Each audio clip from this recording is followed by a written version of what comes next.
Hey, I'm Mike Janella for the New York Mets. As the Mets remember the 20th anniversary of September 11th and prepare for a pregame remembrance ceremony before their Subway Series game against the New York Yankees, we are giving you some incredible exclusive access to some of the more than a dozen alumni from that 2001 Mets team that have come back to partake in that ceremony. So we don't know who we're going to get or when, but we know we have somebody ready for you right now. So I'd like to welcome in our first guest, Edgardo Alfonso. Fonzie, come on down, and let's get you mic'd up here. And I know you weren't used to leading off too much in your playing days, but you're leading off with us today. So thanks so much for coming by and taking the time. How are you? I'm good. I'm good. Thank you. Thank you. It's a great time over here in New York because, like I say, 20th anniversary. It seems like yesterday, but it's many years now. Well, tell me about that because so many people were at different parts of their lives when those tragedies happened in 2001. You were a major league ball player. You were an all-star. You were at that point in your career. Now 20 years have passed. What do you think about first when you think back to that time? The day that happened.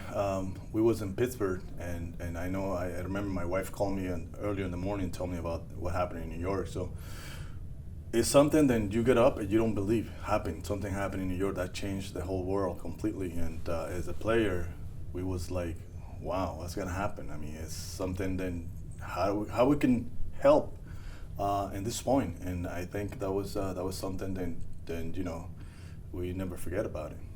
What was that morning like? You said you heard from your wife first. You're on the road. You're far from home. When did you start talking to other teammates? Did you guys start knocking on each other's doors in the hotel? Were you working out? What was that morning like? No, we just get back from Florida. I think it was in like 3 in the morning or something like that. And when my wife called me, that's early, around like 9 something.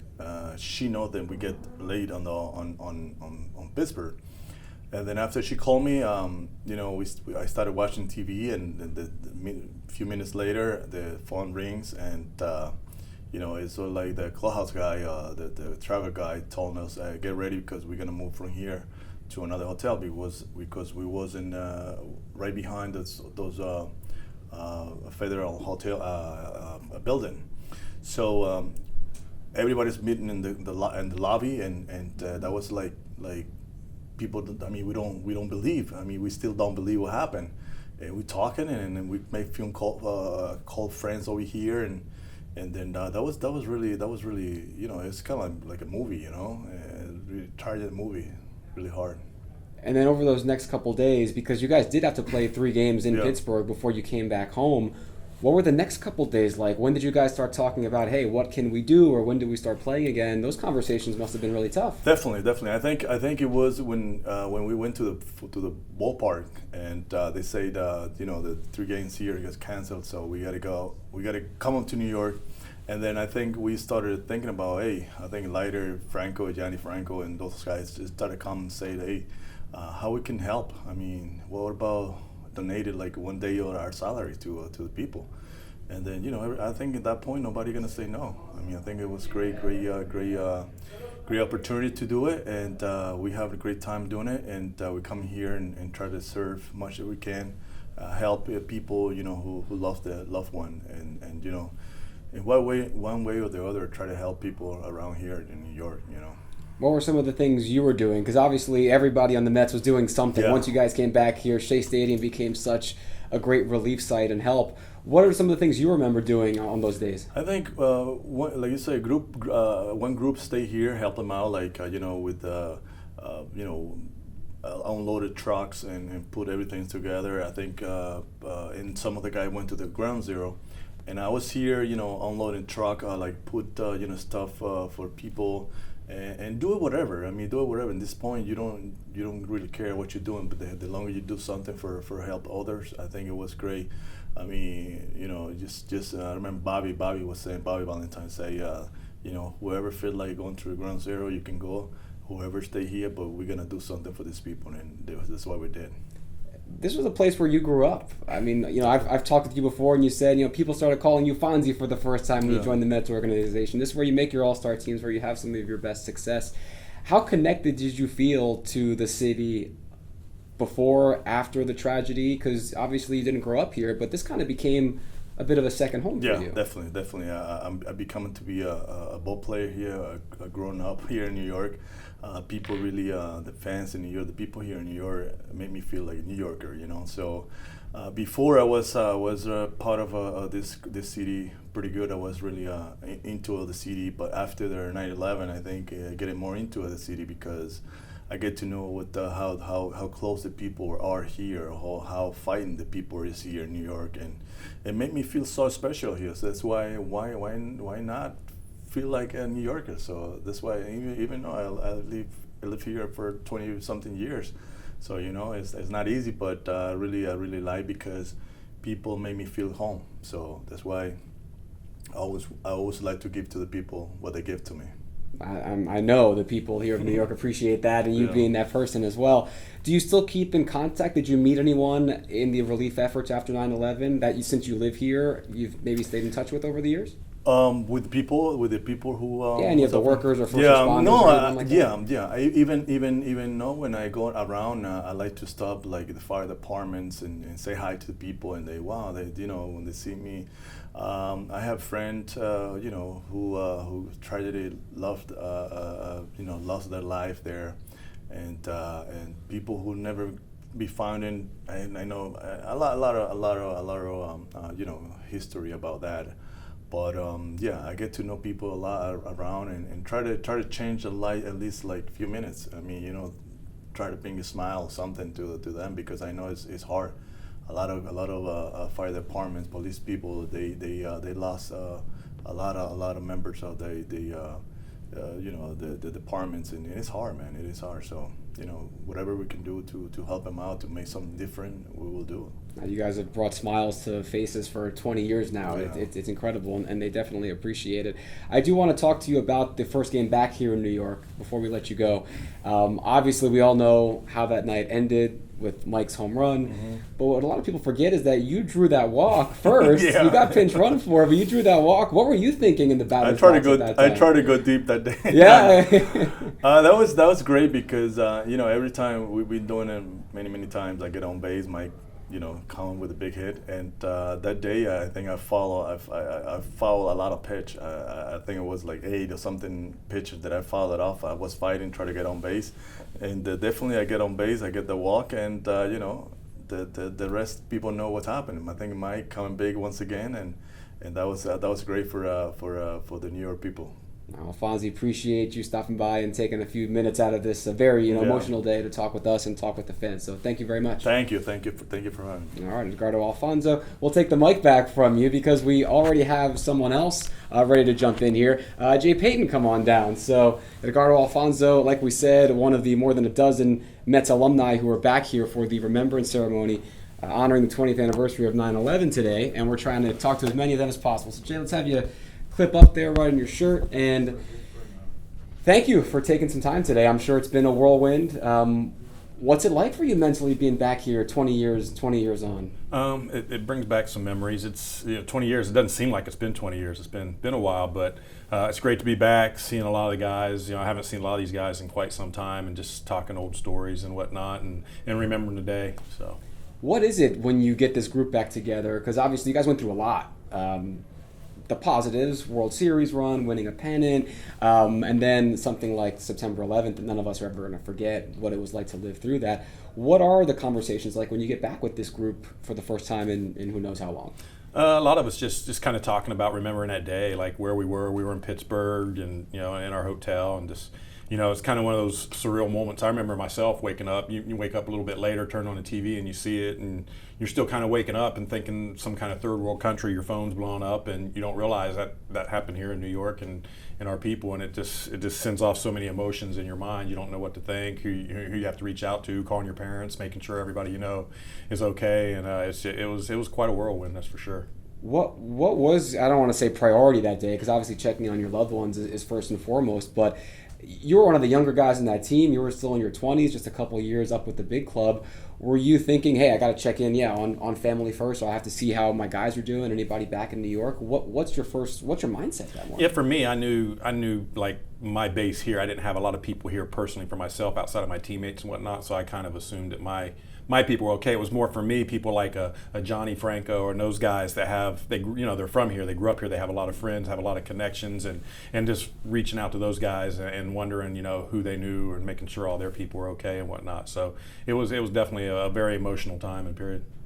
How was the coaching staff working with you guys in Pittsburgh before you guys even came here? Because you had those couple days where you didn't know what was going on, and then you also had a series you had to play there. Was it daily meetings? Was it let's just all kind of get together and chat? Was it let's just do your own thing? How did that work? No, baseball really got put on the back burner. That was the farthest thing from anybody's mind. We were actually in a hotel downtown Pittsburgh, and because of what happened, we ended up going to an isolated place and staying for basically a few nights. And it was just, you're just kind of there. You're making phone calls, reaching out to people, trying to check in and see if everybody's okay. But there really wasn't a whole lot of baseball going on. That was totally on the back burner as far as everybody else was concerned. But in terms of those conversations away from baseball, was there anyone that kind of took the lead in the clubhouse as a, hey, let's talk about this, or anyone that, kind of made it a safe space to get those feelings out? Yeah, I mean, I think it's the older guys, and like Johnny, like I say, being here, Franco was a big part of that. Even Bobby himself, Bobby Valentin, was a big part of that, and just it brought us closer together, as a team, and you just try to help each other out. That's all you can really do, and at the end of the day, even playing that game, which there was controversy going into even playing that game, it ended up being the beginning of the healing, really, for everybody. What was it like for you after that first game back here, the 21st, living in New York, being again with, trying to get back to your normal life as close as possible because it wasn't possible?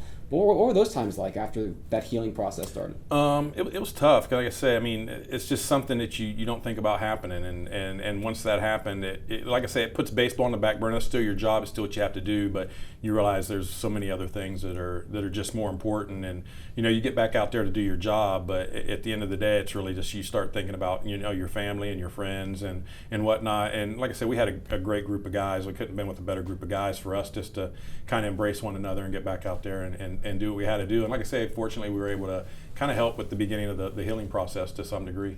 What do you remember about the helping, the relief site, everything at Shea? A lot of you guys were chipping in. What do you remember about those times? For me, actually, I probably just did more random talking to people because I was actually living in a hotel. I was living in a Sheraton in Times Square, and I ended up having to move out because a lot of businesses were taking over that hotel for their personal. So I remember just being down there, and you just sit down and meet a random person that knew who I was, and you just kind of sit down and talk and ask them if everything was okay. So I had a lot of just kind of random conversations with really complete strangers that were way more affected by what happened, obviously, personally, than I was. I think that was one of the biggest things at that time was just having someone to talk to, even if it was a complete stranger, but just being able to get those emotions, process that, because that was a lot you guys had to deal with. Definitely. Well, Jay, thanks so much for swinging by.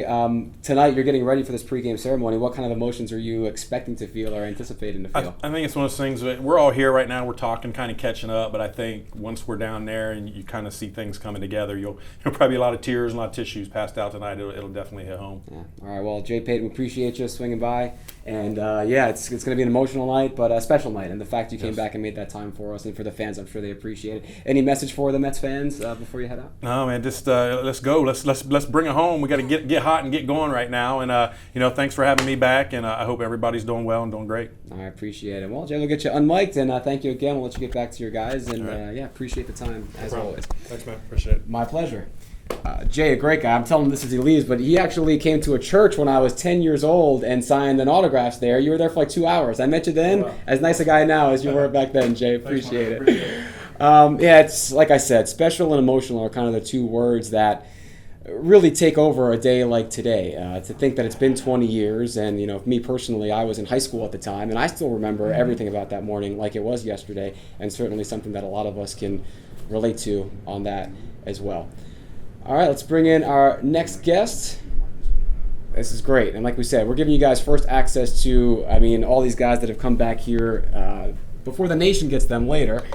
And welcome. How's it going, Lenny? Pretty good, and yourself? Not too bad. Yeah, let's get you a little clip on there, and you should be good to go. Perfect. All right. We've talked to Fonzie already. We've talked to Jay Payton. What's it like for you? You're one of the veterans on that team. Talked to Jay, who was one of the younger guys. You come back. You were then already kind of an established veteran of the team. How did you feel your role was in that clubhouse 20 years ago? Well, we already had the chemistry here to win ball games, but just to go to the next level, I thought I brought that here with this ball club. So just to keep these guys motivated, and one thing was in common, just to win it all. And that's what we was here to do. So, we came a little short, but we got what we needed to get. But we just faced a better team that night. Well, what about in terms of the dealing with all the emotions and everything about September 11th? Did you feel like the young guys were coming to you at all, or what kind of your role in everything in recovering? Well, it seemed like everybody was out for themselves because everybody was pretty much frightened at the time when it did happen, and I think Bobby Valentine got us all together. He kept us calm. He wanted us to do the right thing, and which we did, because there was only one leader in that locker room, was Bobby Valentine. So we kind of let him handle everything, and he took care of troops, and we went from there. What were some of the things that Bobby did at that point? Obviously, we know what he did that the public saw, but behind closed doors, was it talking to individual guys? Was it team? Just, it was a team. Yeah. It was a team. Every time he talked, he talked to the team, and that's what made him so valuable. He never kept anything away from us. He always spoke from his heart, and I think from a great manager like he was here in New York for us, he controlled everything. He said, let me handle this, and you guys just do what you have to do. So it came easier for us. You kind of need in moments like that, if you don't have someone that's going to kind of take charge and be that leader, I think those people sometimes make themselves evident. Yeah, definitely, and Bobby was just that. He didn't let anything get in the way of his ball club. He took everything, responsibility on himself. He just wanted us to go out there and play as hard as we could. What you guys did, you come back and play those 3 games in Pittsburgh after a couple days where Major League Baseball hadn't restarted yet. You come back to New York as well. You guys win 8 games out of 9 coming back surrounding the events of September 11th. What do you remember about once the game started again? How much did your daily routine change? How much did your perspective change? Or were you able to put all that aside once you got between the lines?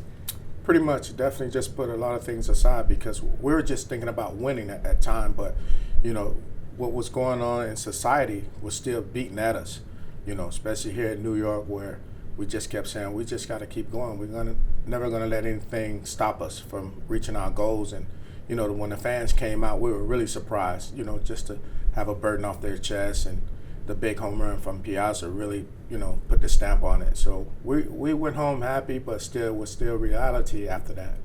When did you know that first night back here? Because I'm sure I remember watching that game and thinking, is it too soon to be playing again? But then by the end of the night, obviously, I think the way everything turned out, we all needed that night. When did you guys know, okay, we're doing the right thing?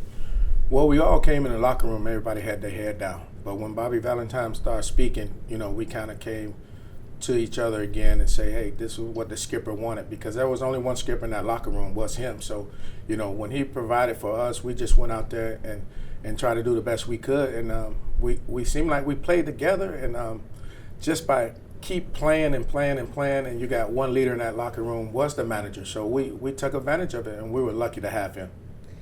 What do you remember coming back to New York from Pittsburgh? You guys were there for a while, and I've heard stories about that bus ride back. That was middle of the night, right? You guys were coming back? It was quiet as a pin. You couldn't hear anything drop. We got close to Gotham City at that time. It was just a big cloud just right over downtown. And it was really hard because everything was going through our hearts, was feeling for the people that got injured. Some people lost their lives.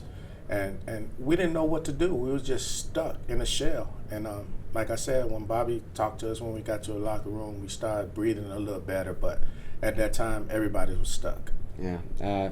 But you guys did so much to help the city come back from that, and the people as well. And I know everybody watching this certainly appreciates what you guys did. Definitely. Thank you very much. Thank you very appreciate much. it. Thank you. The pleasure is ours. And as you guys, we'll take your mic back from you there. There we go. You guys are getting this live, so this is the behind the scenes and everything. That's good. Welcome back to New York. Appreciate you swinging by for sure. Right, thank you. We're going to keep the train rolling now with one of the all-time Mets greats. So we got the captain here, John Franco, coming in. The New York guy. John, how are you? Good. How you doing? Good. Let's get you clipped on here. If you could just throw that on your shirt, because we're doing this live and we never know who's coming in next. But the guy who closed things out for the Mets for so many years now coming in here, and Johnny, You've been name dropped already a couple times from the guys we've talked to because you have the connection here. Obviously, St. John's, growing up in Brooklyn, how long you were with the Mets. It's been 20 years now. I know you've been talking about this for a long time and to a lot of people, but what's in your head after 20 years on a day like today? Well, it's gone by so fast, that's for sure. I mean, every year that 9/11 happens, the ceremonies downtown. I live about a block and a half from the Freedom Tower and the World Trade Center, and to see the ceremonies every year. And this morning, I saw it again. But it's gone by fast, but we'll never forget what happened. And to just relive in your head, what went on and back 20 years ago. And this, when this day comes around, it's so sad. It is sad, but it's also a moment to reflect and honor on all the good that came from it. And you guys were a big part of that, helping bring the city back together. Did you feel any extra responsibility as a New Yorker yourself? No, not really. I mean, we, as when the terrorist attack hit, it was like a punch in the stomach, because being born and raised here and seeing your city being under attack, I didn't feel any extra responsibility. But as a team, I'm never proud of these guys. These are my teammates. These are my brothers. When everything happened, we got together and decided that we wanted to do something to help. Nobody forced us to do anything. Nobody told us to do anything. We just decided we wanted to do it. Bobby Valentine, a great leader, he took charge, put us in the right direction.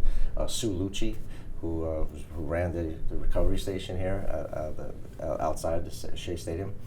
So we just followed suit. We worked out, went outside to the trucks, unloaded trucks, filled trucks up, whatever we had to do, we did. Go visit firehouses, go down to Ground Zero. We went down to Ground Zero to see the firemen and the rescue workers, which is something I'll never forget. We weren't sure if it was the right thing to do, but once we got there, they were very appreciative that we were there. We handed out some hats, some T-shirts, and just put a little smile on their face, because you could see the hurt and the sorrow that these guys had down there, looking for anybody to rescue or help any type of recovery. What was that reaction like for you guys when you first went down there? Like you said, maybe you didn't feel it was the right thing to do, but I think you probably found out pretty quickly it was much appreciated. Yeah. Once we saw the smiles on their face, and they recognized, baseball players, like we're just baseball players, but we want to come down there and just to thank them for what they were doing. And if I would have asked the guys to come down there and lift rocks and metal, they would have done that. But that was for the professionals to do that. We just went down there for a little support, and tell them thank you for what they're doing. Guys have been down there for days at a time, just looking for their brothers and sisters, and even the the people who went to work that day, just to put bread on the table for their kids. The moms and dads who were lost, senseless attack, and something that we'll never forget.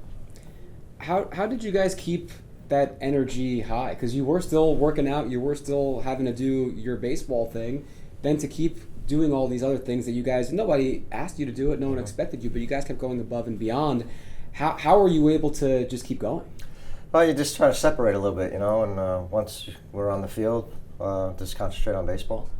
And then once we're off the field, whatever we can do to help, Jay Horowitz and his staff and the Met organization would come and say, hey, could you visit this family, or could you go to this firehouse? And that's what we did until we weren't on the road. And then when we got back off the road, Rusty Staub was a big part of everything with his Rusty's, the Policemen and Widows Foundation, and Tuesday's Children. And we made an effort to make sure that we try to put a smile on the kids' face and the widowers and widower who came, and just make them, not put a smile for an hour or two, make them forget a little bit. What you've done very often over these last 20 years. Are there any people, I guess I should say, because you are still here and you mentioned you still live downtown, any relationships that were formed at that time, first responders or other people affected, that you still I have keep in touch with today? a special relationship with the fire department, that's for sure. Every time I see a fire truck and they see me, blowing the horn, I'll go visit a firehouse. I have a lot of family who are firemen.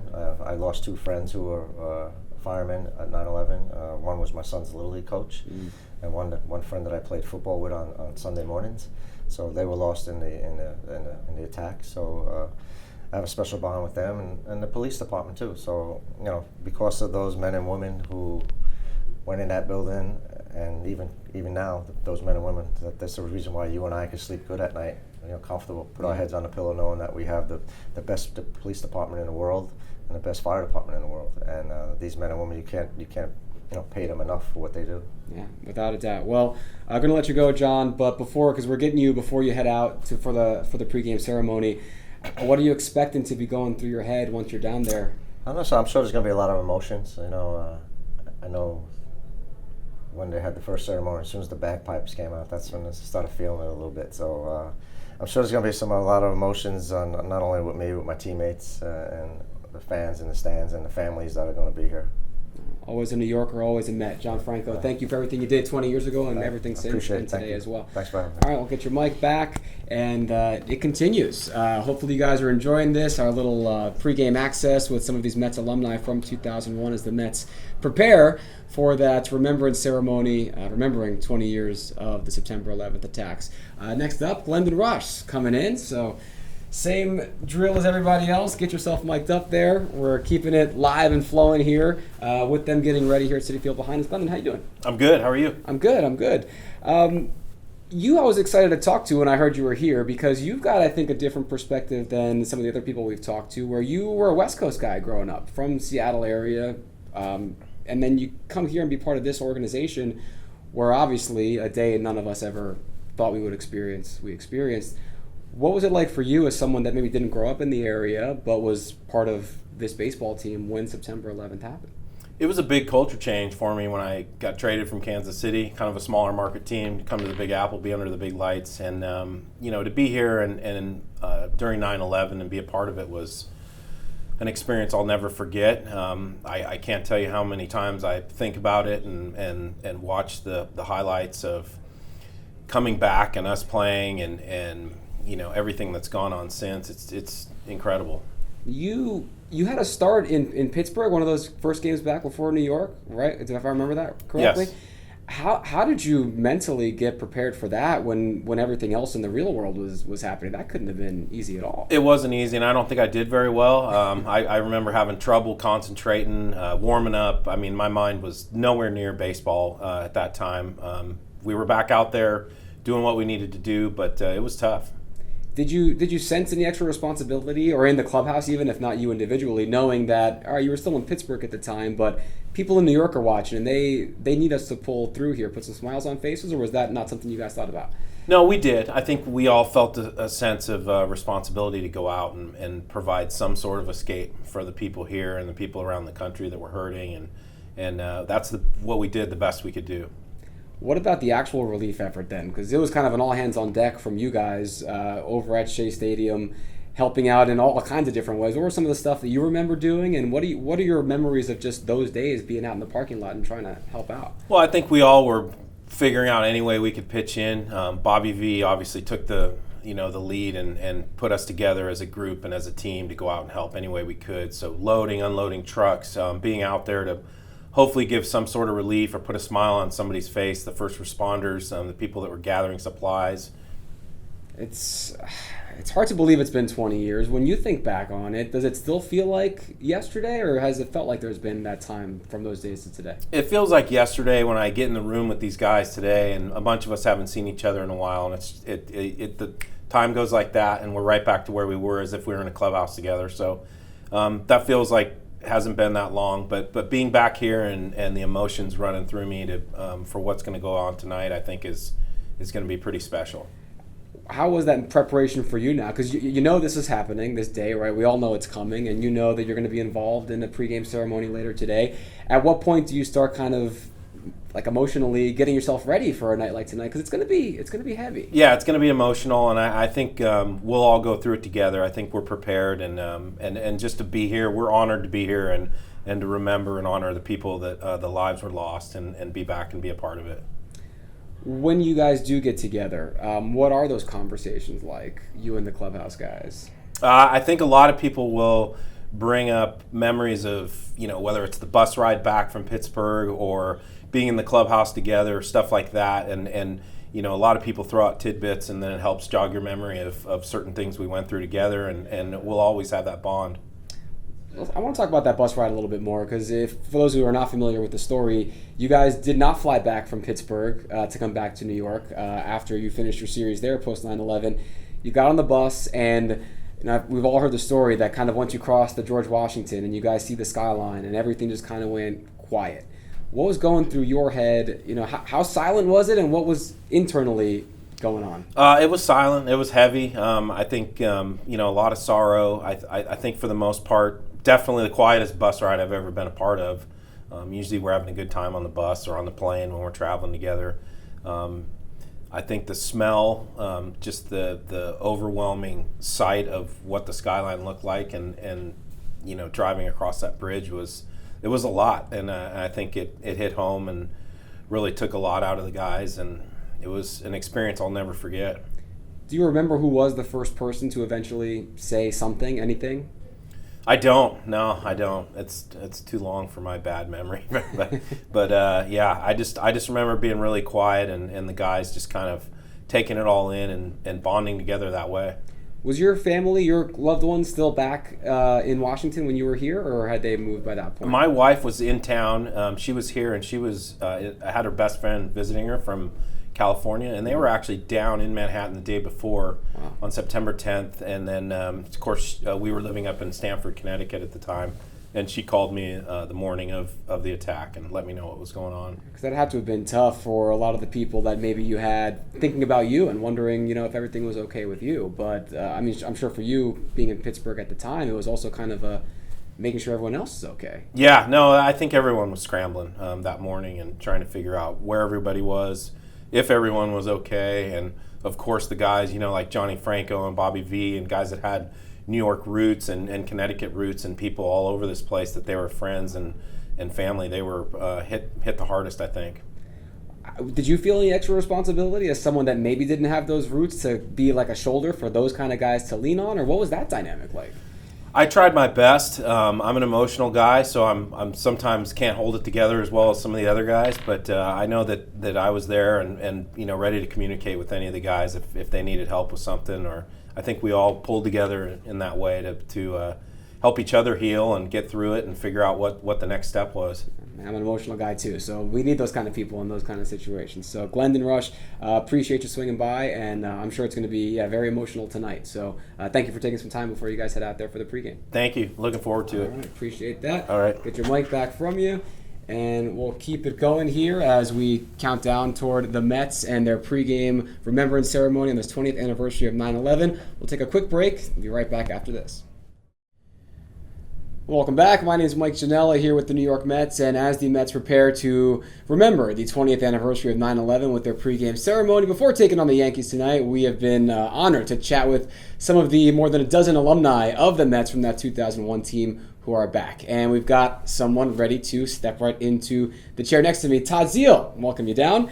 And like we have with everybody, Todd, you're a TV pro now, so you know what to do with this thing, right? I don't know if I'm going to be able. This should be an easy one as long as I don't have to run it up the shirt. Or yeah, no, you can keep it on the outside. We're keeping this as very casual good. as we can. Hopefully that works.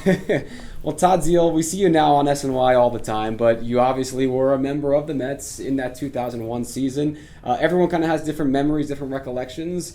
It was a lot of heavy weeks. What's the first thing, either the day of, getting back to baseball, getting back to New York? What's the first thing? I mean, there's a lot of different things, and you mentioned three different sort of distinctive periods. The day of, I think we all were just trying to figure out what happened like the rest of the country, and I think there's some guys on this team that you probably have talked to or will talk to that had more of a direct connection with New York City, and I think a little extra trepidation in wondering when we were going to get back to the city, how we were going to get back, how their family was, how their friends were.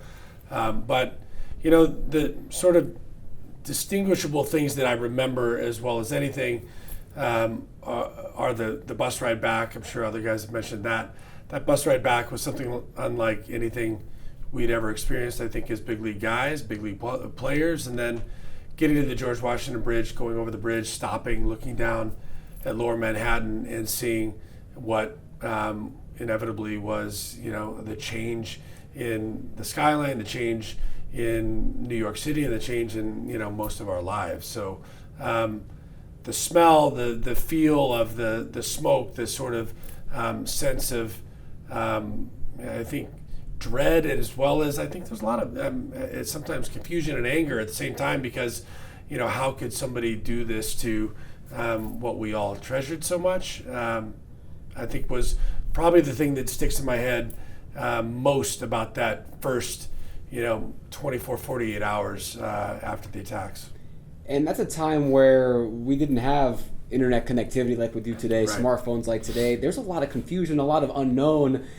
How are you guys dealing with all that? Are you just like calling home? Are you waiting for news reports? What was that Well, like? for you? yeah, I mean, it's a great question because even calling home was challenging because the phone lines were blocked a lot of times and it was hard to get through. I think nobody of the younger generation would understand what even that means, but when you pick up a phone and it's got a busy signal because you can't get an outside line, I think we dealt with some of that. We were evacuated from our hotel because Flight 93 coming in the area of Pittsburgh, they didn't know how widespread the attacks were. We were connected to a federal building. So that just made us all, I think, aware of, what we were like kind of experiencing, which was something unlike any of us had ever experienced in our lifetimes. And then I think from that initial confusion, sadness, anger, came this feeling of, let's get back home. Let's figure out what we can do in New York City. Let's figure out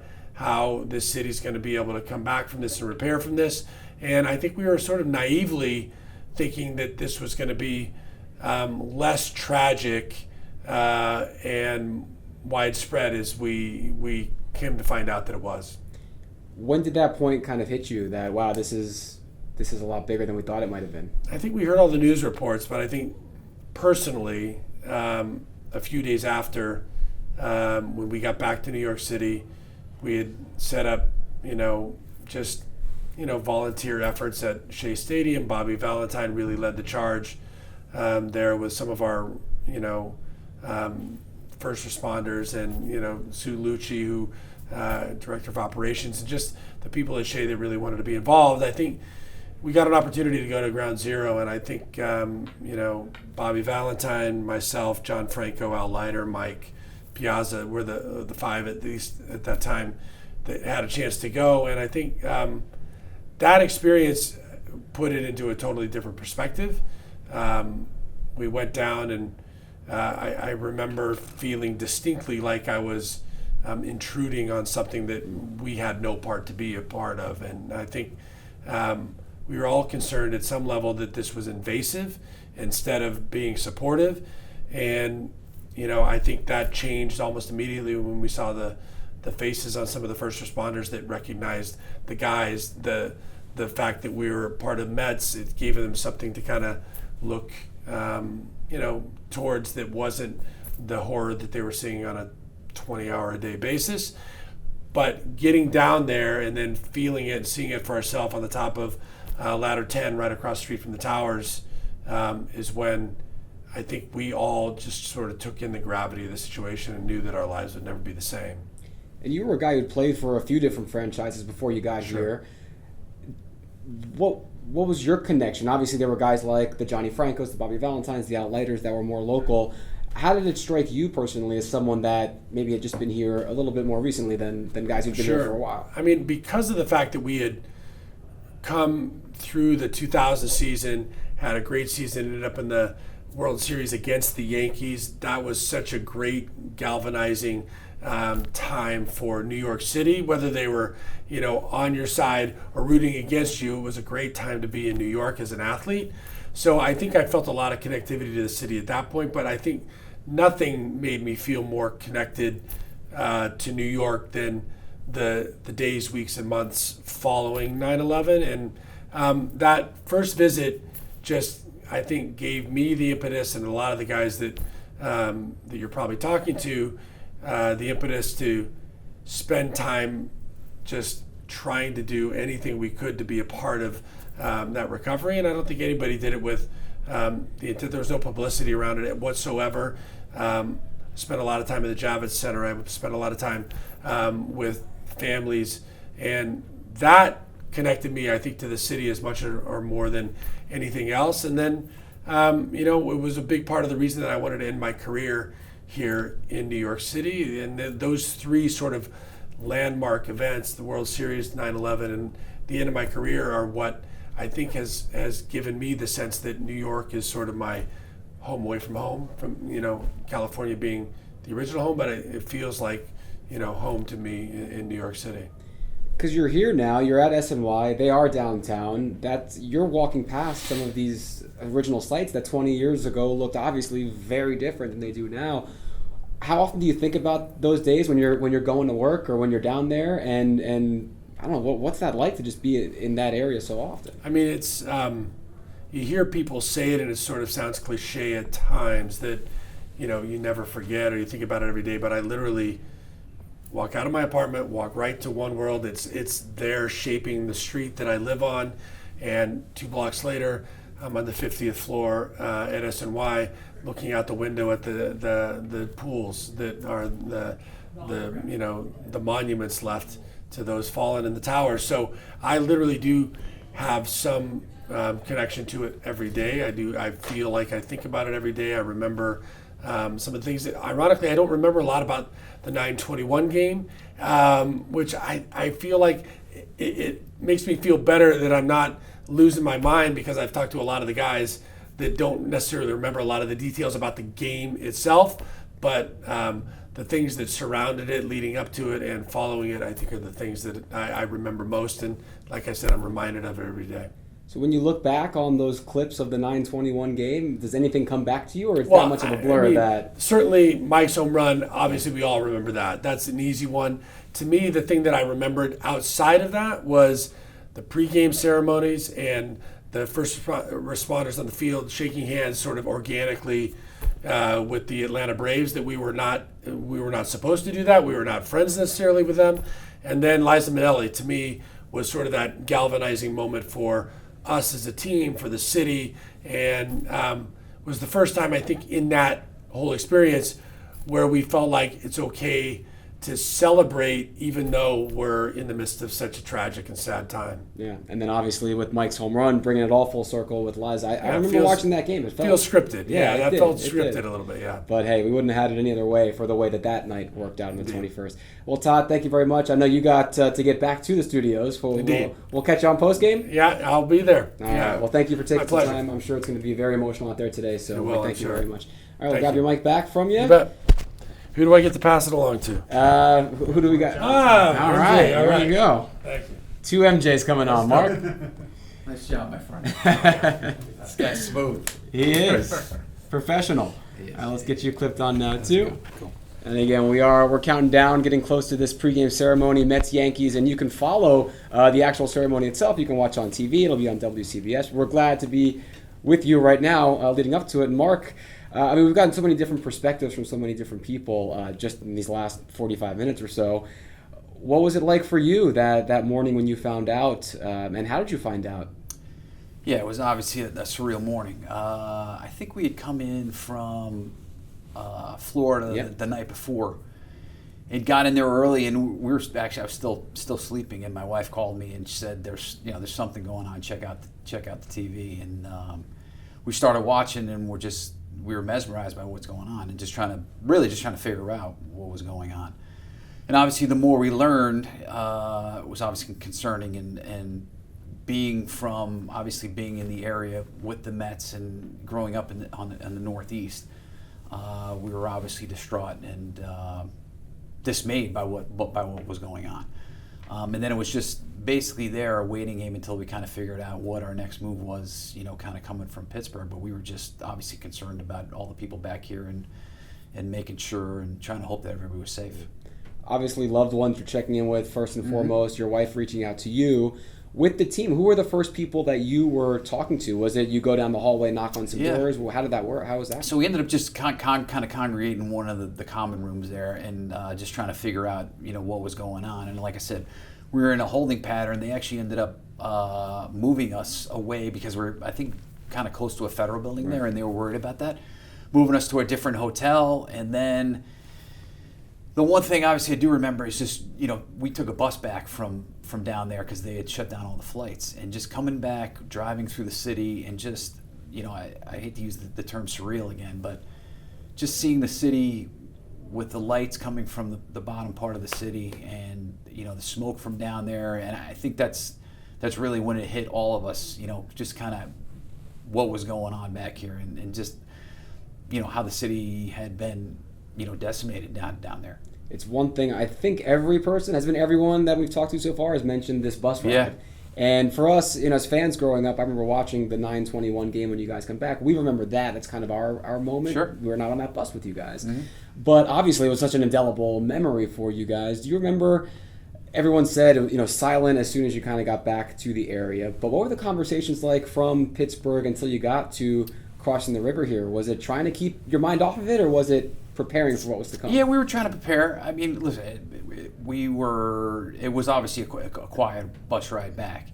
And I think we were all kind of, hearing just the stories from back here and taking it all in. When we came back, I think we just wanted to do whatever we could to kind of help the community and just, do what was best for the people here in New York. I'm sure these guys have said the same thing. We were just hoping to give the people a little bit of relief from just the sadness that was happening in the city. Well, I think a lot of people also don't realize, maybe if you're younger and you weren't alive at the time, you guys weren't just signing autographs, taking pictures. You were actually the team out here unloading trucks, getting relief materials down to ground zero. What do you remember specifically about some of the things that you guys were doing?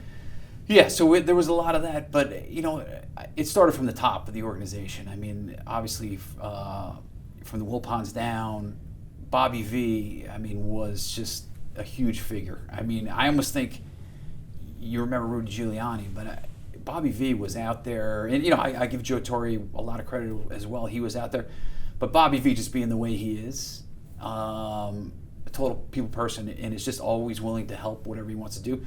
But he was a big person in kind of rallying the team to get us to different fundraisers or just different activities that we were going to do. And I think the whole team was just raising their hand. Whatever we could do in that time to try to help out, we were willing to do. What kind of stuff was Bobby saying to you guys throughout that whole time? Whether it's when you're in Pittsburgh waiting to find out what happened, when you start playing games again, when it's time to work? Yeah. What made him? Because everyone talked about him too, about how great of an icon he was at that time. What made him that way? Yeah, I think it's just his heart. I mean, I think his first thing is always, he's a people person, and he's always trying to do the right thing. Listen, he was obviously trying to keep us prepared for when we came back, because there was a lot of question marks about when we'd start, and just people were trying to figure that out. But he was always good. Listen, Bobby was always a leader with us. When we came back, he made it very clear what we had to do. We were obviously, we were trying to get back into a race at that point. Yeah. And we wanted to play well for New York. I mean, I think it was important for us to to come out and have a good showing when we came back. Yeah, which you guys did, and I'm sure you took a little extra responsibility team wide, as if we have to give the people something back. What now, 20 years on, do you remember about, I guess, the Mets part of the legacy of the healing process? Yeah, it's funny. 20 years you forget a lot, and then there's certain things that you kind of remember. I do remember that first game back in Pittsburgh when we went back down and we got a good win that night. And obviously coming back and playing the first game in New York, it was a moment I don't think that any of us will ever forget. And Mike obviously put a stamp on that night. But I think if you were there or you were watching that game, we felt like we needed to do something special. And I think hopefully we gave the fans and the people in New York something to be happy about that night. You certainly did. Speaking for, I'm sure, a lot of us watching, you guys did. So we thank you for that, and thank you My for pleasure. taking the time tonight. It's good to be back. Appreciate it. Thank you. All right, we'll take your mic back from you. Thank you. And You got it, buddy. thank you very much again. Yep. All right, we're going to keep it going with our next guest. You got it, pal. And the last time I spoke to this guy, it was on Zoom last year, and he was just finishing his wine cellar out in San Diego. But Steve Traxel is here now. And Steve, good to see you in person, and thanks for taking some time for us for tonight. Is Steve's mic good there? I know. You want it a little bit lower? Let's get you between the next button down. It's been a while. All right, you're good. I've had to put on a microphone. And yeah, unfortunately, it's for remembering an occasion that none of us ever hoped would ever have to happen. But we are here for the remembrance of September 11th, 20 years on.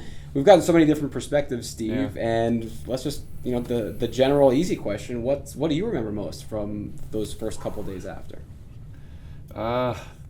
The bus ride home It's probably the big one. Usually the buses are always fun and everyone's talking, and this is probably one of the quietest, probably still by far the quietest bus ride I'd ever been on. And I just remember coming, I guess it was the Turnpike, and actually seeing smoke, and it was just like, tears start coming, and it was just silence all the way back to Shea, and it was just weird. Like, it finally really hit you that this wasn't something we were just watching on TV. Yeah, that's the one thing you've all talked to me about. And you guys haven't been prepping with each other before you come in. You guys are giving this all to us. That bus ride is the one thing that seems to stick out for all you guys. In talking with you before, you have a great memory. Do you remember, because everyone said silence as soon as we crossed the GWB, see the city. Do you remember who the first person was to say something finally, or what broke that silence? I really don't. I had to guess, and maybe been Bobby. Yeah. But I just remember, everything starting at Shea Stadium, moving everything down to ground zero, and just the amount of stuff that the rest of the country was sending anything to help was just overwhelming. I mean, the parking lot was just overflowing with stuff, and the outpouring of support coming from all over the world, the letters that were coming in, it was just amazing. Yeah, what were you guys seeing? Because it was literal school buses, 18-wheelers, like, you're talking stuff. It was a lot of stuff. Oh my gosh, tractor trailers show up with 5,000 pairs of boots and gloves, hundreds of thousands of cases of water, dog food. I mean, there was more dog food than I've ever seen in my life, and and most of the people that are sending letters are like, we know you're getting these things, what else can we send? And unfortunately we didn't have the answers to that, because we'd have to pass it on to other people putting everything together, but it was really impressive. Now, someone who had come to the Mets a little later in their career, you had your start in Chicago, and then you had your 2 AL stops before you came over here. How did you feel compared to seeing other guys that maybe grew up in the area or had been on the team already for a while? Where did you feel your place was in trying to help with this healing process? I was still trying to figure out New York a lot at that point. But most of the guys that have been there, guys that worked in the bullpen, and you form all these friendships with the security guards. You see them every day in the coming in off the parking lot or in the clubhouse, and the same guys come in with the dogs, and the look on their faces, that was there. You could see that they were hurting, but they were still having a job to do, especially when it came to time to play the first game. And the look on their faces, and you're like, what can I say? What can I do to help you get through this next 2 or 3 minutes to help you out? And it was just usually just a hand on the shoulder, a hug. Just to reach out to them and know that you were thinking about them. Outside of your former teammates, is there anyone else from that time that you still stay in touch with today? Dominic Gentile was the main guy that we saw all the time coming in and out of the clubhouse. Facebook, social media, for all its poor things, that is the one great thing that it really helped. And I've been involved with the Mets fantasy camp, so there's a lot of guys from this area that we've shared stories down in Florida during the camp days, and then we're still deep in touch that way. What are you expecting tonight? Because you're giving us some time before this pregame ceremony, but that's going to be a tough one. When the bagpipes come out, I already know, because I just hear them without not even being live, and it just brings back all these memories, and I'll probably shed some tears when that happens. Because anyone that was here on the team at that time, whether you had a New York connection or not, I feel like you instantly had one, a tragic one, but you were bonded with the city now and the people of it for 20 years now. Yeah, I remember during the game just going through all the emotions. I was real sad early. And I just remember being really angry for like 4 or 5 innings, just watching it, and I'm like, this anger, what's going to happen with it? And then just, when Mike hit that homer, the pure excitement that everyone else shared as well, but just for about 2-3 minutes just to kind of let everything go. But it's going to be really emotional tonight. I was here 10 years ago, it was very emotional then. My daughter's going to be here, so she's going to be hopefully as emotional as me. She was looking at school here, right? Last time we talked, is she here? I moved her into Pace on Tuesday. Wow! So Congratulations! Very exciting. She's loving the city, and we had the last few days. I got to explore a little bit of it with her, and so I'm excited for her to see this tonight. Oh, that's great. And one thing I actually haven't talked to any of the guys about, so no pressure on you to give us a good story, but after the Piazza home run, the 9/21 game, obviously a lot of guys have talked about the emotions leading up to the moment and up to that day. Yeah. But afterward, when you guys get back into the clubhouse, what's the mood like then? It was kind of surreal. I mean, obviously we're excited we won the ball games, the Braves. We had all of that going on, but just the fact that for 2.5, 3 hours, there was a little bit of normalcy. The bond between that we had with the Braves, even though we were rivals, that pregame was really kind of cool that we actually came together, and that kind of seemed like to carry up into the crowd, into the city, and then across the entire country. So. And it was incredible. And was there anyone on the Atlanta side? Like, what were they saying when you guys were talking to them? Just kind of, sorry, glad that we can share this with you type of stuff. We're feeling it too, and everyone else is feeling it. I mean, it was pretty kind of short and sweet because it was so much very close to go time, competitive-wise. So you had to still try to keep that frame of mind. But, it was just all just pat the backs, just like we were going to give each other support. I still, to this day, don't know how you guys were able to balance the competitive and the baseball aspect with everything else you were doing. But I mean, I don't know if I would have been able to pitch that night. That would have been really difficult. Because I've never been able to switch that on and off quickly enough to have done something like that and then still go out and compete. So when was your first appearance after the attack? I really don't remember. I don't remember.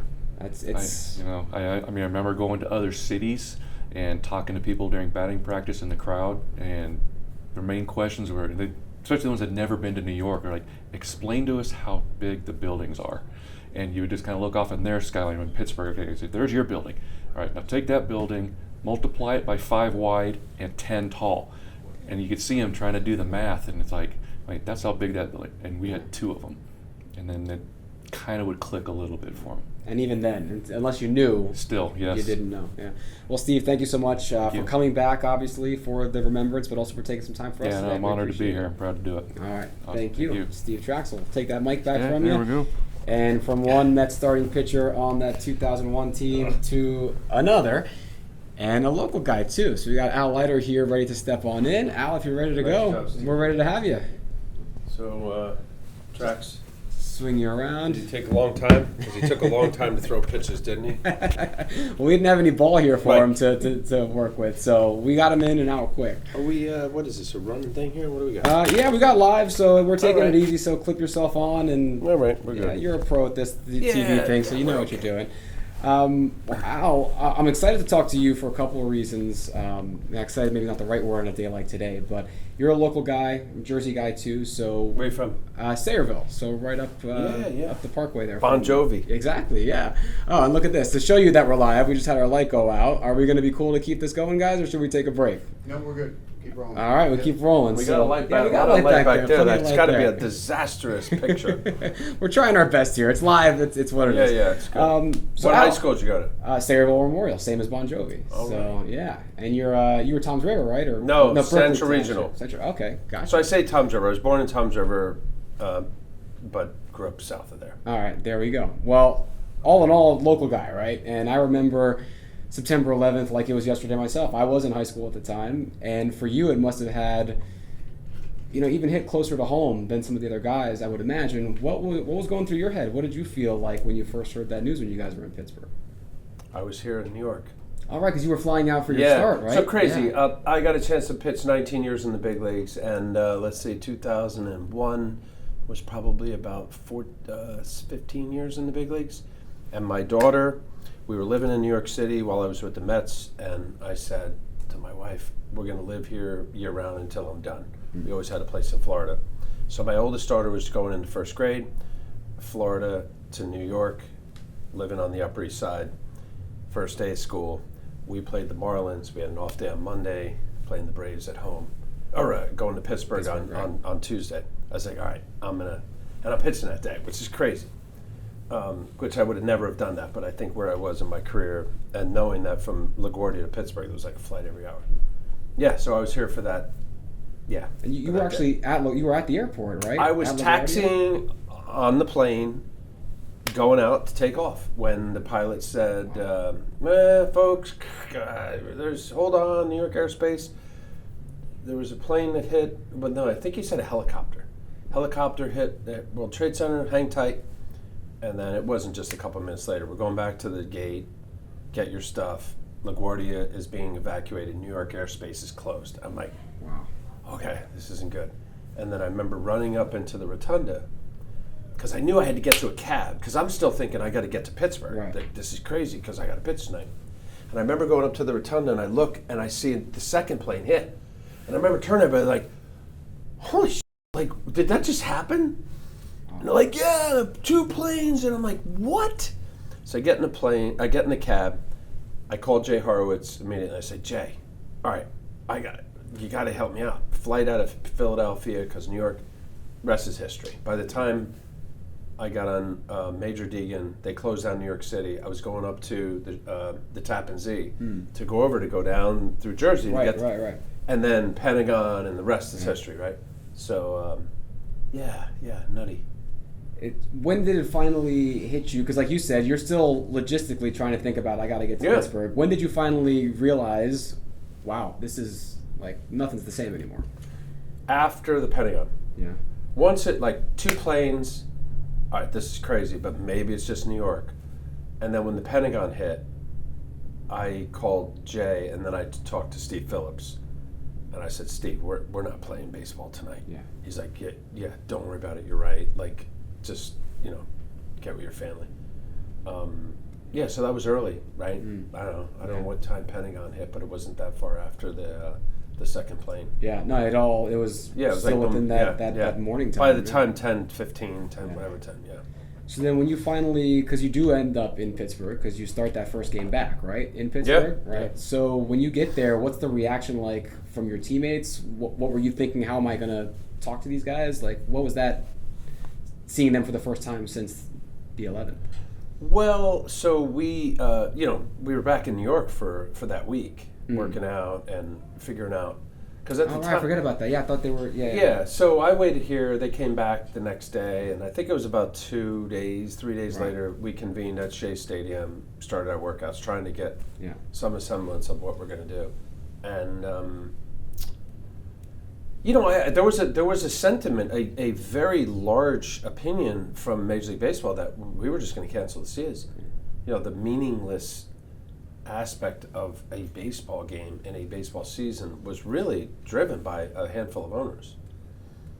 And luckily and thankfully and gratefully, as we know it now, historically 20 years later, even after the game when we played the Braves coming back, the Pittsburgh game, and then coming back to play the Braves, that it was the right thing. To move on, heal, and all that we know. Hindsight's always 20/20. Yeah, but at the time, for anyone that maybe doesn't remember, was a little bit younger, it was a very contentious debate, and it ended up being, I think, like you said, the right thing. It helped people heal. Well, I mean, what we felt, my emotions went from being sad, mad, scared, angry, the gamut, right? Yeah, right. Pissed off, like, how dare they, but what we ended up doing and realizing all of what we meant to people and families that were directly affected by this, it was the right thing to do, to play. 100%. And how did you, because you started that first game back, the one in Pittsburgh, how did you prepare for that? How were you able to put everything aside to go out there? I think you went 7 innings, 1 run or something. You actually performed well.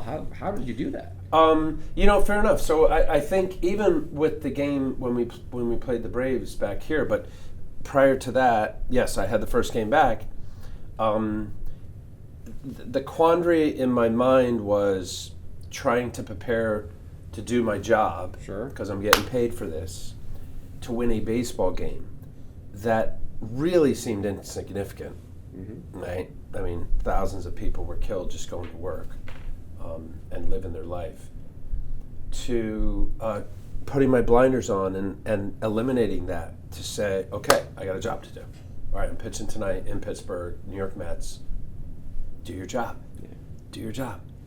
So yeah, it was the intensity, at least early in that game, I remember was a little bit fleeting, and then you just click it in. Yeah. That's the whole professional thing, I guess. Well, you did your job that night, and the team did more than its job in helping the city get back on its feet with that Atlanta game, and then everything you guys have done in the 20 years since. So, Al, I know you got a pregame ceremony to get to, so we'll let you get to it. But thanks for swinging by and giving us a couple of minutes. Thank you. We appreciate it. My pleasure. All right. Yeah. Al Leiter, and we'll take your mic back and get you back on the way as we say goodbye, because we do have this pregame ceremony coming up. Thank you guys for watching with us, and hope you guys enjoyed hearing from a number of those Mets alumni from that 2001 team. Again, the ceremony remembering 20 years of September 11th. You can follow live on television, also on WCBS and the Mets broadcast on radio as well. But also make sure to follow us on all of our Mets social channels across the various platforms. We'll have full coverage for you tonight as well, all leading up to the Mets and the Yankees taking on each other here on this Subway Series. Our thanks to all the players, and thanks to you guys for watching. My name is Mike Janella. Thank you so much. September 11th, 20 years on, we will never forget. Thank you. See you guys next time.